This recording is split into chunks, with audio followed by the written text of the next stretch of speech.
Where did you really learn how to play soccer? On a concrete playground and in the alleyways of Seattle that were probably, I'd say, if they were wider than 15, 20 feet, I'd be surprised. Welcome, listeners, to our podcast, Play On, Why Street Soccer. My name is John Henderson. I'm here with the CEO and founder of Metal Sports, Neal. He's our nation's leading advocate for street soccer. And we've got a special guest today. We share the last name Henderson. His name's Eddie Henderson. He's a former professional and collegiate soccer player. Also played for the U.S. national team on the U17, the U18, and U20 levels. He's been involved in coaching pretty much ever since retiring as a player. He's currently the director of soccer for the ISC Gunners. Welcome, Eddie. Thanks for joining us. Thank you. Happy to be here. Well, Eddie, I'm just stoked you're here. I read about you in the Soccer America Confidential article. Great coverage of what you're doing, and I was intrigued by so much of it. Of course, like anyone else, would be intrigued by your playing career, but there's so much more to the story than just the levels that you've attained. But we need to start there and move backwards. So let's talk about your playing career. Tell us about the heights that you've reached as a soccer player. Wow. Well, I guess my playing career was decent. I went to college at the University of Washington. I actually was drafted twice, once out of high school and then once out of college. The funny story about the high school incident was when I decided that I wanted to play professional soccer. I was 17 at the time. And my dad said, no, you're going to go to college. And I'm like, I'm going to go play. This is 1985. I got drafted and, I'm negotiating a contract. Gas is still like 89 cents, I think, back then. The contract I was trying to negotiate was like $40,000. So for a 17-year-old kid, I thought I was going to be making a lot of money. And I'm like, I'm going to go play. And my dad's like, nope. And he wouldn't support it. So I went and got, my brother helped me get my own agent and a lawyer. And they checked out the contract. Everything looked great. And then the lawyer said, okay, is your dad coming down? And I'm like, no, he's not coming. He was like, well, you're only 17. I'm like, yeah. He says, well, you have to be 18 to sign a contract in this country. Long story short, I ended up going to college, didn't talk to my dad for a while because I felt like he stole my dream.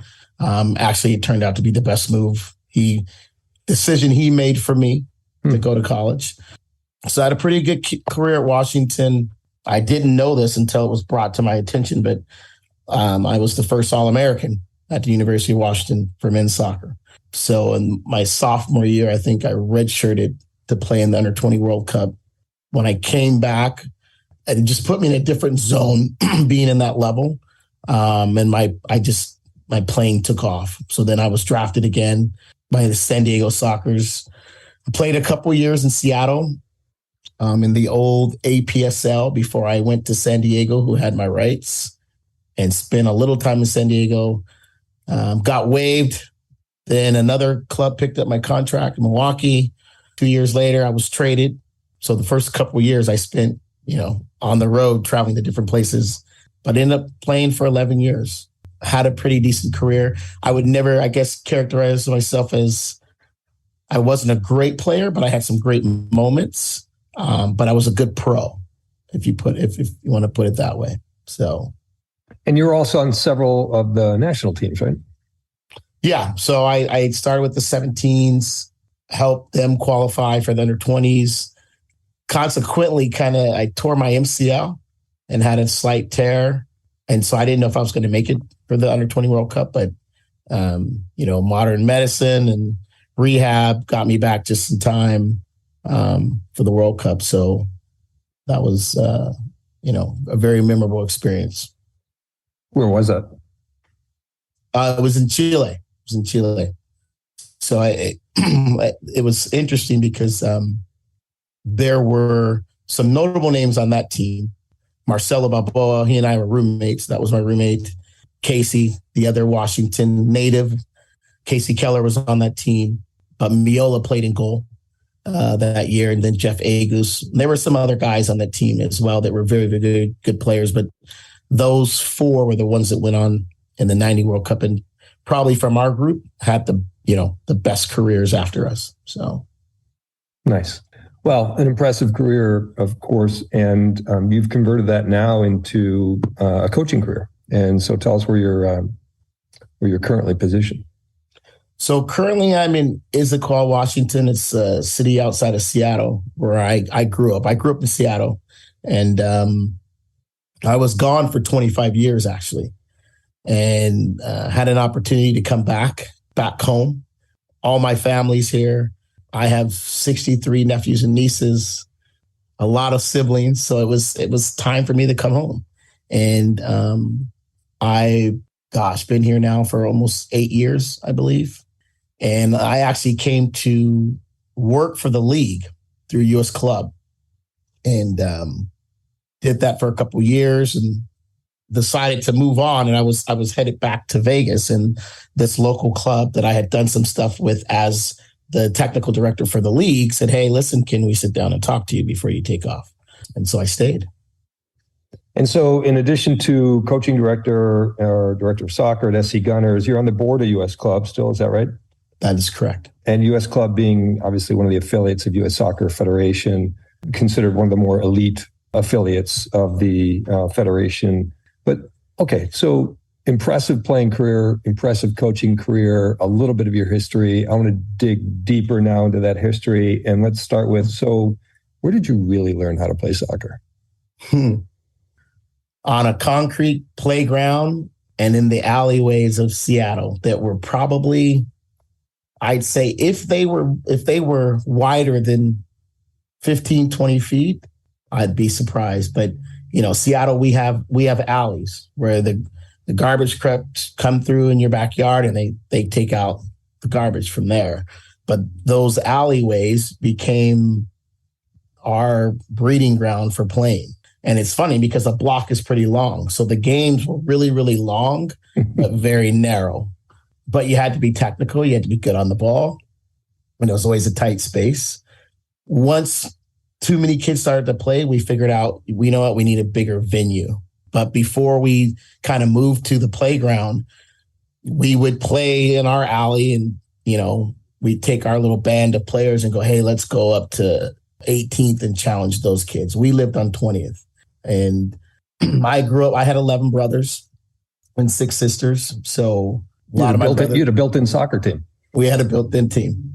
So we would go and then we would go challenge other neighborhoods. And it was a thing that we did. And that was our thing. And then when we moved to the playground, it became this different environment where it had a little bit more space. So now you could be a little bit more creative, have fun with the game. It was interesting because if the games got too big, then we would start another game.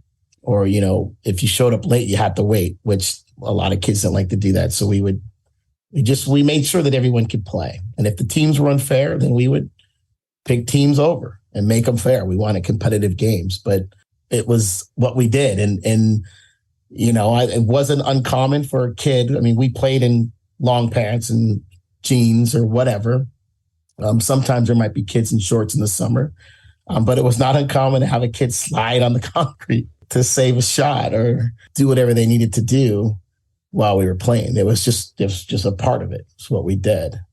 Was there a foreign influence at all? Any kids from the neighborhood from outside of the U.S., or was this just spring up from a bunch of American kids? No, I think the influence was my older brother. He had gotten a hold of the Pepsi-Cola soccer film. And then we had what was back then, we used to call it the AV room at our school. And my brother would get the AV room, and then he would charge 25 cents. And we literally would watch the Pepsi-Cola, the old Pele Pepsi-Cola film in the AV room, audiovisual room, what they called it back then, on an old real projector, like in the old movies. And then we would go out and play. We did that for a couple summers in a row, and I was little. And, I used to play on the sidelines. And then when I got old enough where I think my brothers thought he can't get hurt, they'd let me play.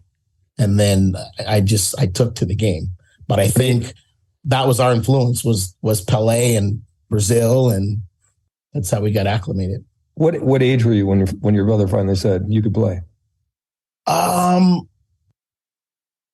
My brother figured it out pretty early. I think I was about maybe 8 or 9. I mean, I always played with them, but I didn't play organized soccer until like second grade. So I was 6 or 7. And, my brother had confidence in me. There were others who thought, man, this kid is too small. Even my mom used to worry, and my brother would say, no, Mom, he's fine. He's talented. He's not going to get hurt. I was all of 5 foot nothing, or actually shorter than that for a long, long time. Even as a freshman, I started UW as a freshman, 117 pounds, 5'1". So I was a little guy. Sneaky and nimble. Yeah. So add just a little bit more flavor to your neighborhood. What was life like then? So we can just add a little bit more to the painting of you taking to the streets, or I should say, in this case, the alley at such a young age. I think the games were very competitive. In fact, they were, and some of them were epic. They were just, we'd be still talking about certain games for a whole month. That was like, guys, it was just a pickup game in the alley or at the playground. But to us, it was a big deal. And it was more so, it wasn't the competitiveness to win. It was the competitiveness to compete and to entertain each other, entertain who was watching, who had the best skill, who was the most dangerous player. And it wasn't ever so much about winning, because if the teams were unfair, then it wasn't fun. It was fun when it was competitive, win or lose. But it wasn't like we wanted to play because, we can beat these kids, so let's beat them 20-0 and feel good about ourselves. I mean, and oftentimes we did. If a team went up 3 or 4 goals, hey, timeout, let's change teams. It's too easy. Let's move some guys around, and then we'd start up again. And as long as it stayed competitive, then we would play, and we would just keep playing. And oftentimes, especially if there was another group of kids waiting to play, we would, my brother used to call it next goal wins, right? So someone might score and he goes, all right, one more, next goal wins. Well, next goal win would happen 10 times. It would never stop.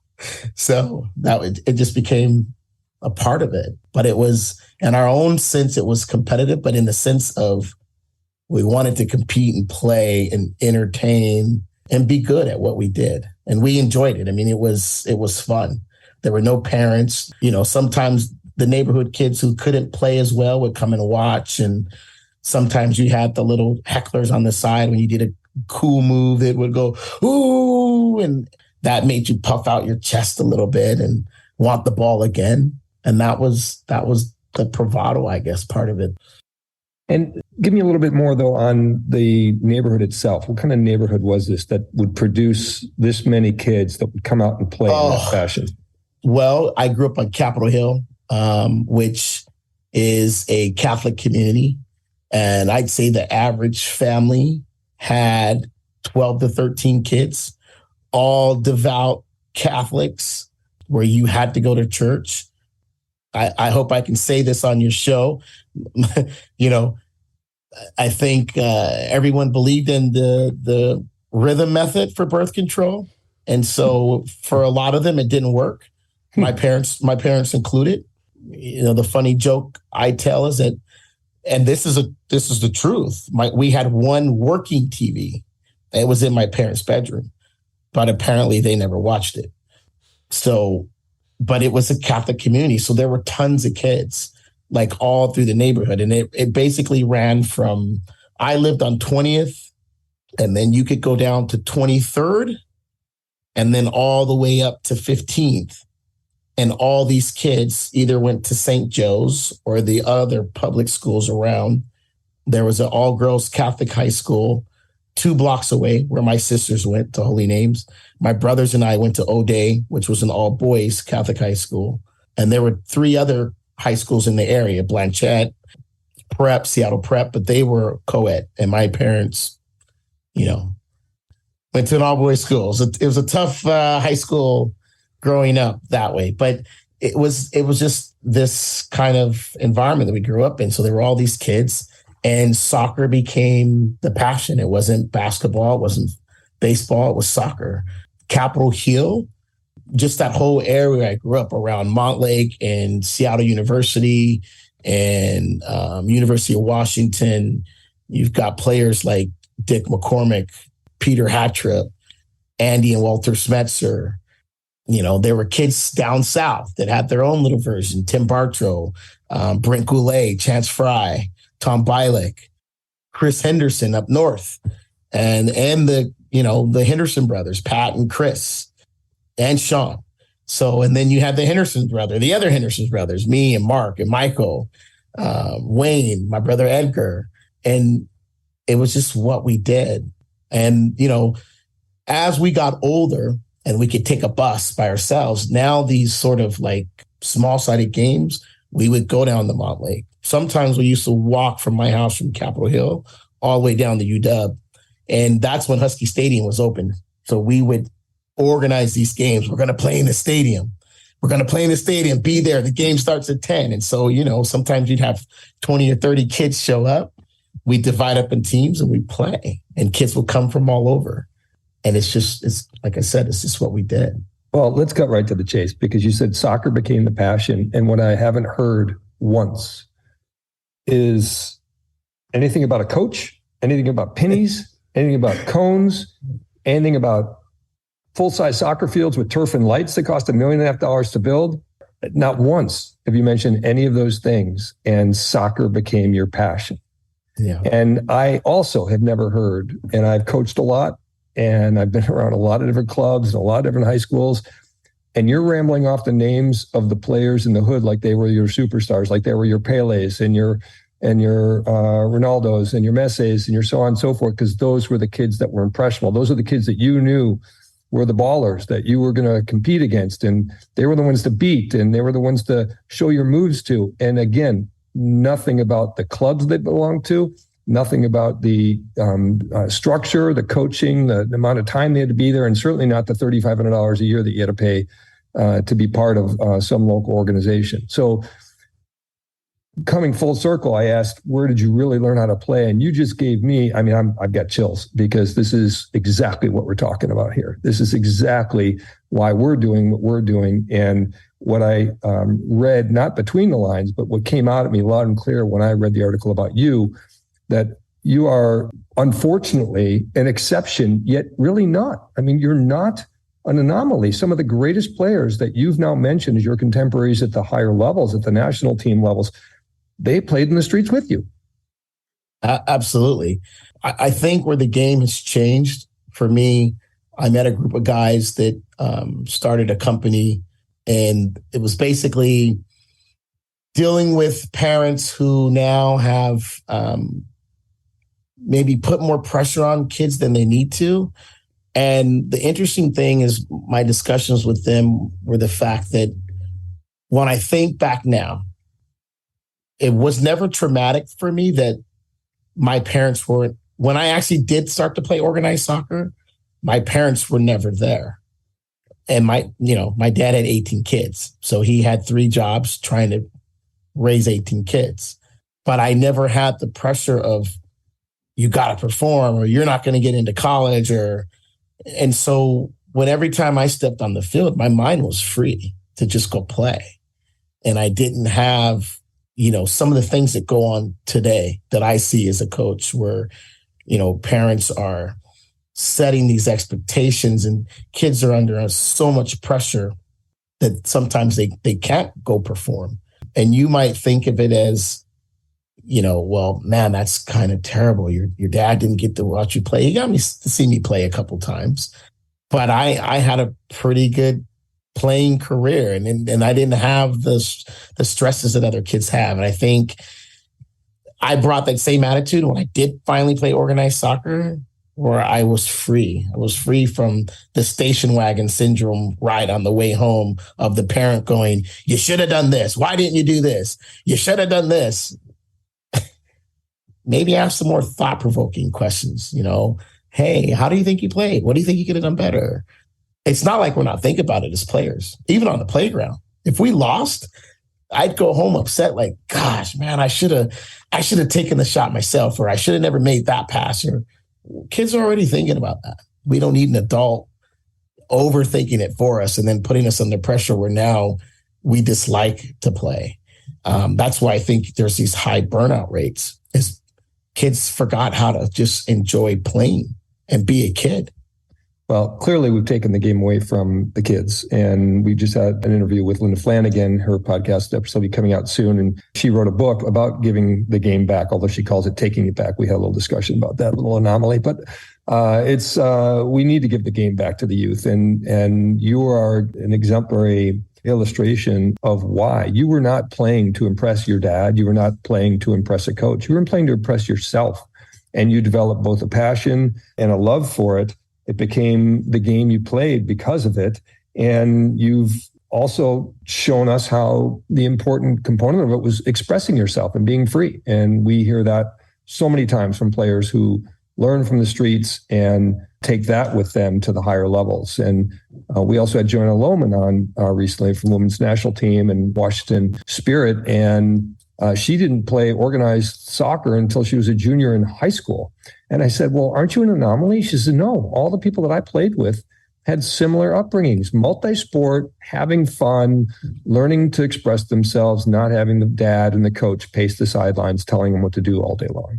And you're just singing a song of a movement that needs to be reinvigorated. We need to do exactly what basketball has done for years and exactly what hockey and the Ponds of Canada have done for years. And that is let a kid develop themselves as a kid before we develop them into a robotic player. We can draw a direct correlation between that and why we're still not all that good internationally as a country. I would agree with that. And it's funny because what you just said there made me think about something else. When we ventured out north towards Montlake and the Shorecrest area, there was this other player that used to come and play. She was a little bit older, but she was a phenomenon. And that was Michelle Akers, right? And she used to come play with the boys in school. So you're right on many fronts.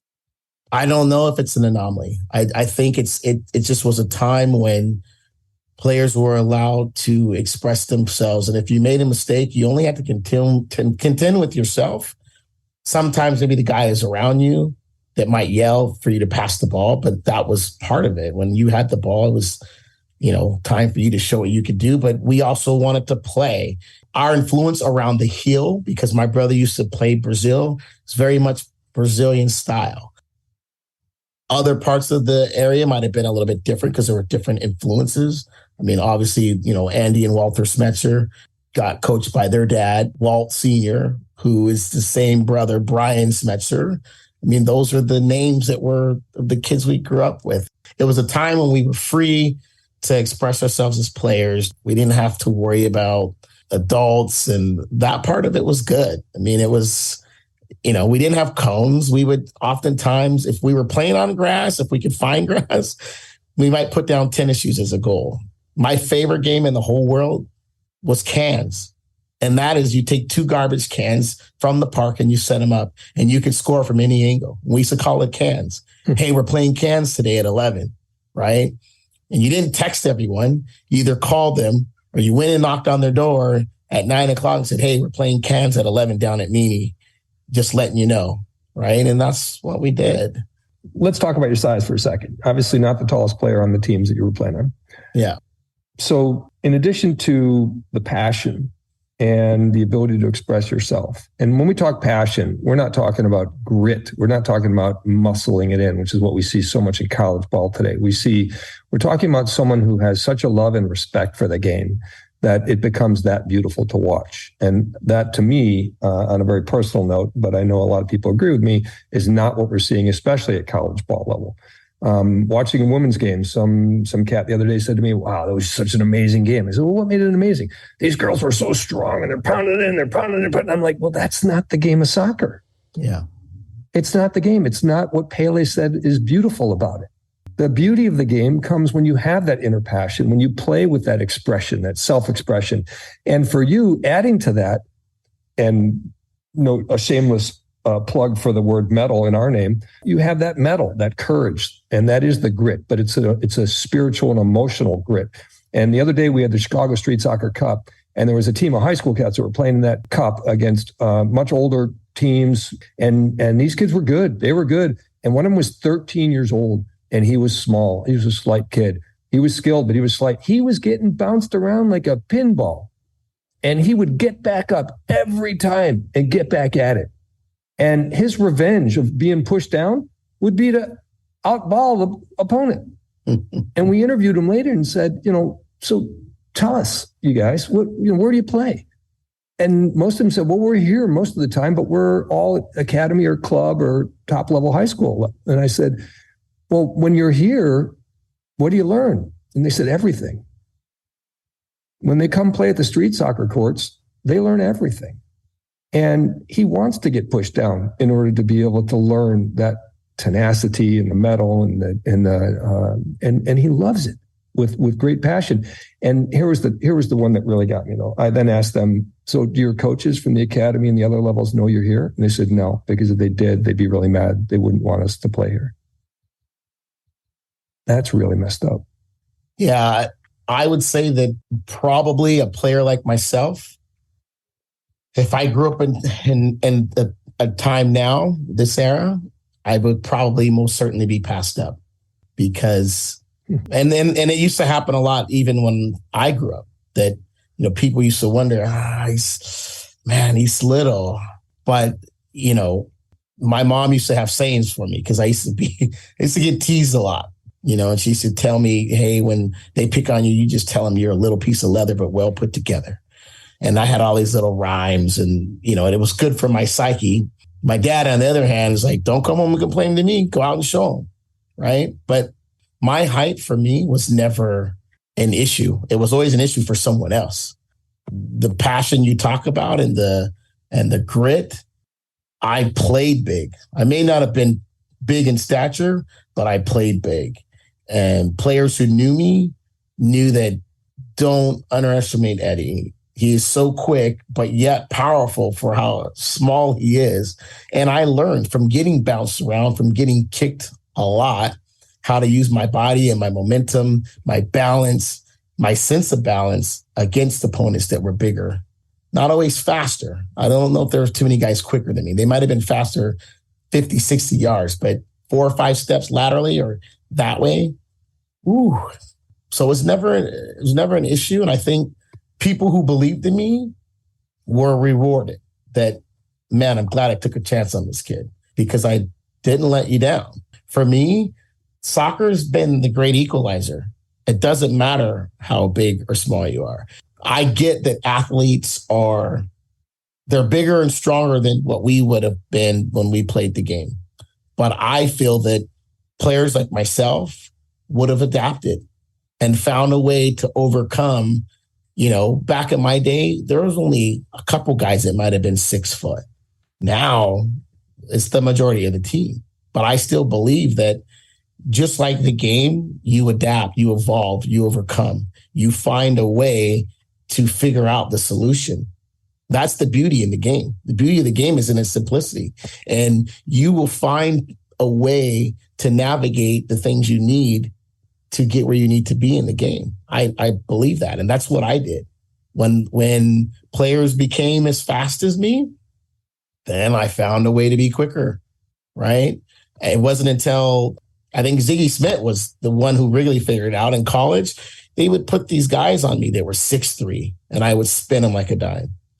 And Ziggy, when we played UCLA, he put a guy on me that was 5'6", who could turn as quick as I could. Smart. Ziggy knew. And I remember an article in Soccer America, Ziggy said, Eddie Henderson is one of the most powerful forwards for his stature in the modern game right now at 5'1". But he was the only one that figured it out. He goes, I'm not going to put a guy who's 6'3" on him because Eddie's going to turn the corner. He put a smaller guy on me to defend me. It was smart. And all that came from the streets of Seattle. Yeah. All right. Your story's brilliant. And it's given us chills because this is what we're advocating. This is what we're all about. This is, being the nation's biggest advocate for street soccer and the importance of street soccer, not only from a development standpoint, but from a communal standpoint. You talked about creating community. I mean, it didn't matter if all the cats that you were with made it to higher levels. They came together for the game. They developed a passion in something, whatever it was, and that benefited them, certainly in the long term, even if they didn't reach the same levels you did. So there's a communal component to it, which we've known about for thousands of years in seeing even the Egyptians playing some form of the game of soccer. And there's a simplicity. I love your word simplicity. And the beauty, as Pele recognized it, is the beautiful game, not when there's 22 players on the field and one team wins. It's the beauty in its simplicity, in that you can play 2v2, 3v3, 5v5, and have beautiful outcomes and et cetera, et cetera. So we're going through all this, and we're hearing you, and we're loving every second of it. But man, you're now coaching an elite club. You're the director of coaching an elite club. You're sitting on the board of an elite affiliate of U.S. Soccer Federation, both of which, as a general principle, are deeply embedded and entrenched in the exact opposite of everything we just talked about. Yes, you make a very valid point. And I think the realization is the pendulum, if you will, has swung so far the other way that we are all now not products of our environment, but we're in an environment where, okay, how can we navigate the fact that the pendulum has swung this way, where it's very, very organized. Many, many players are the same. Even in my article, I talked about the fact that I think technically players are better overall, but there's fewer special players. We've got to find a way to give the game back, even in those environments. I mean, I think there's lots of reasons why street soccer maybe has taken a back seat. Part of it's organization, part of it's, back in the day when I grew up, you could be out at 9:00 until the street lights came on, and then you're supposed to be home. We never feared being abducted or things like that. And so now I think there are different forces that parents worry about, and that's a factor. A huge factor has become financial, right? It was when I first realized that soccer was $1 billion industry, not professionally, the youth soccer market. Way more. $1 billion. Way more.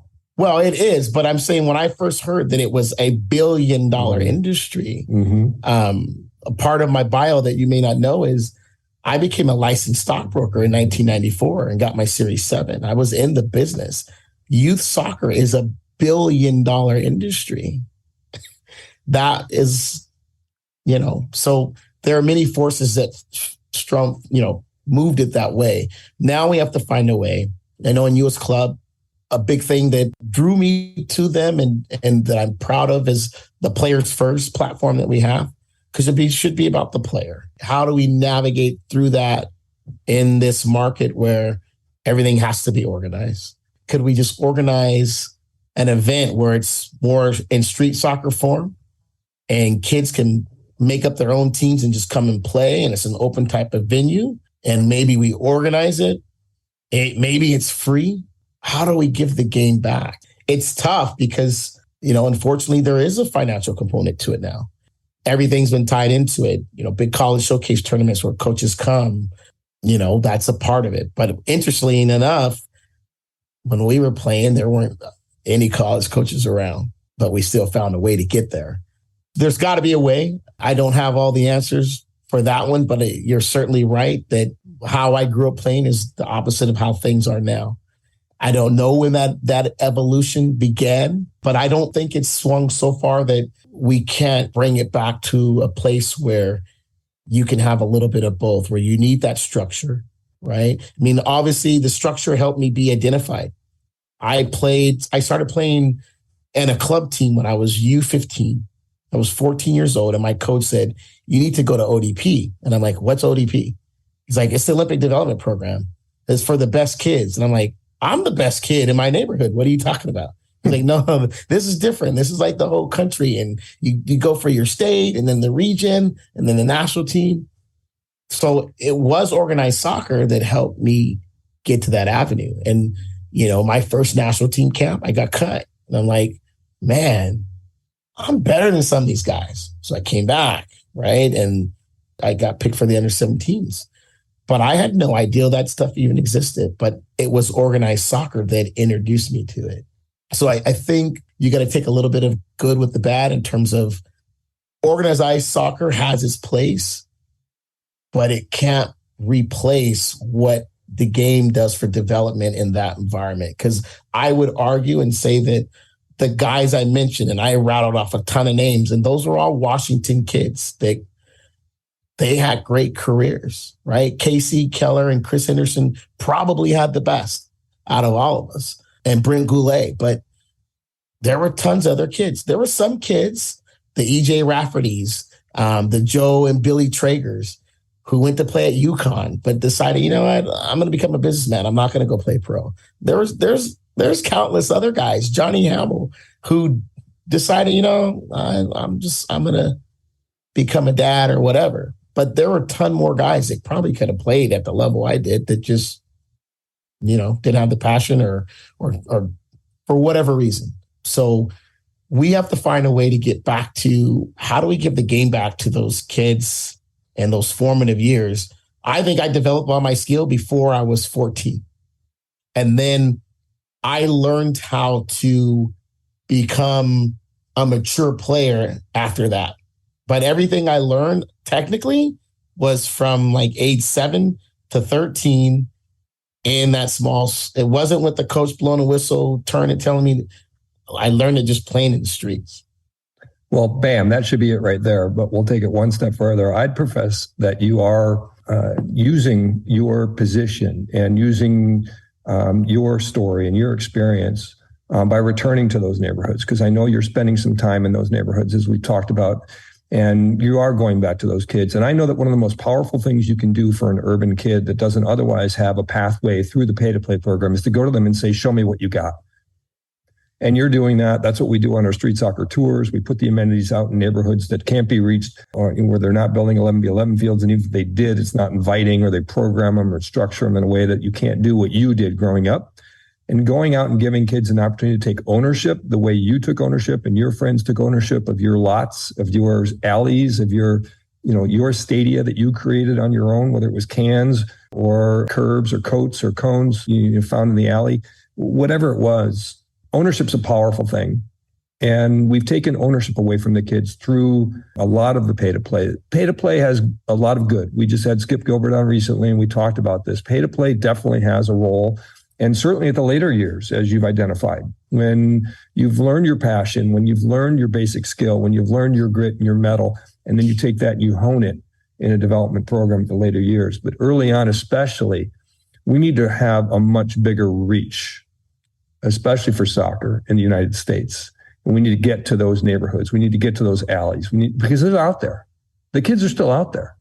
They just don't have any place to do it in a fashion that anyone's going to then allow them to surface into higher development. I mean, the U.S. Soccer Federation has a history of trying to go into the urban centers, pluck them out of there, and put them in elite suburban white programs. And they fail miserably because you've taken them out of their culture.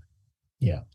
And I know you're living your culture and you're returning to your roots. And I commend you for that. We need a lot more of that. And we're going to talk a lot offline on how we can work together and continue to advance this and capitalize on the good things that U.S. Club Soccer and the Gunners and everyone else are doing at that level, because there is good. But I know that many of them are now starting to recognize we need to do more. And that's exactly what Skip Gilbert said for U.S. Youth Soccer. We need to do more. We have a responsibility to do more. And coming from someone who's the executive director of that huge affiliate with 2.5 million kids in it, that's pretty compelling stuff. So we know the snowball has left the top of the mountain. It's growing. It's growing. We need to continue this. Again, commend you for your work. And Eddie, it's awesome talking to you, because we love your story. We love what you've been able to achieve. We love that you're openly talking about it, and that you recognize that even as the soccer director at SC Gunners and on the board of U.S. Club Soccer, there is more to be done. And you're not just talking about it, you're actually out there doing it. So let's keep up that great work. So thank you so much for being here and being part of Play On Why Street Soccer. Thank you. I enjoyed it, and it was an honor. Yes, I'm going to continue to do my part And definitely agree that you've got to bring the game down to the kids. It's funny, there are a lot of kids playing soccer, but I bet there's just as many unaffiliated kids that we haven't brought the game to that we need to. So, amen. Amen. All right, Eddie, thanks. Absolutely.